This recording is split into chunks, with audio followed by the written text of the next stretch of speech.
Сәлем менің YouTube көрермендерім. Ухо по-казахски жасап көрдіңіздер ме? Ендеше балықтың сорпасын қазақша рецептестермен көрсететін боламын. Сіздермен бөлісемін.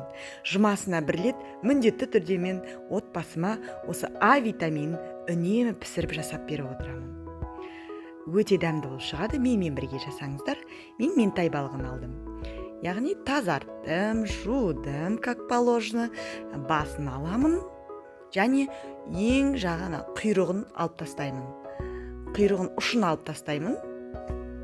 Қараңыздар, міне, ұшы керек емес. Қалған жерлерін барын алып қалдым, басында пайдаланамыз. Осылай бөліп алдым. Және тап-таза суға басын салдым, денесін салдым. Келесі екеуін құйрық жағы мен денесін мен келесі жұмада дайындап беремін. Қақпағын жауып қойдым. Міне қараңыздар, қайнады. Қайнағаннан кейін дәміне қарай тұзын саласыздар.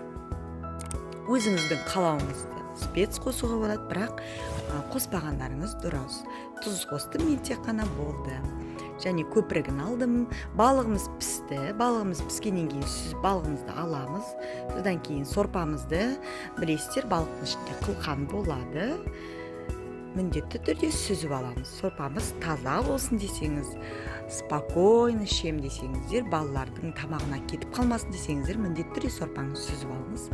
Таза сорпаға картофелімізді саламыз, пиязымызды дөңгелектей салып жібереміз, морковымызды да солай целый салып жібереміз, және болгарский перецті да салып жібереміз. Бетін жауып бір қайнатамыз. Қайнағаннан кейін, айтпақшы қыздар, міне укроптың мен соңғы сабақ жақтарын ешқашан жақтырмаймын, осылай сорпаға пайдаланамын. Пісті бір қайнағаннан кейін, қайнатып алғаннан кейін, міне пиязын түгелдей кусоктап, барлығын кусоктап салған нәрсенің бәрін алып тастаймын. Укроптарымыздың сабағын барлығын дәмі шықты.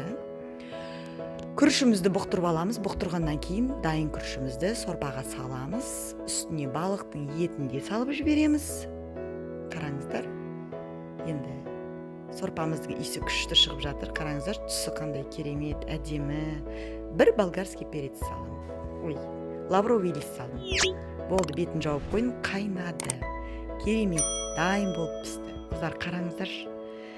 Қазіргі жағдайда балаларға жетіспейтін витамин. Сіздер де жасаңыздар, менімен бірге болыңыздар.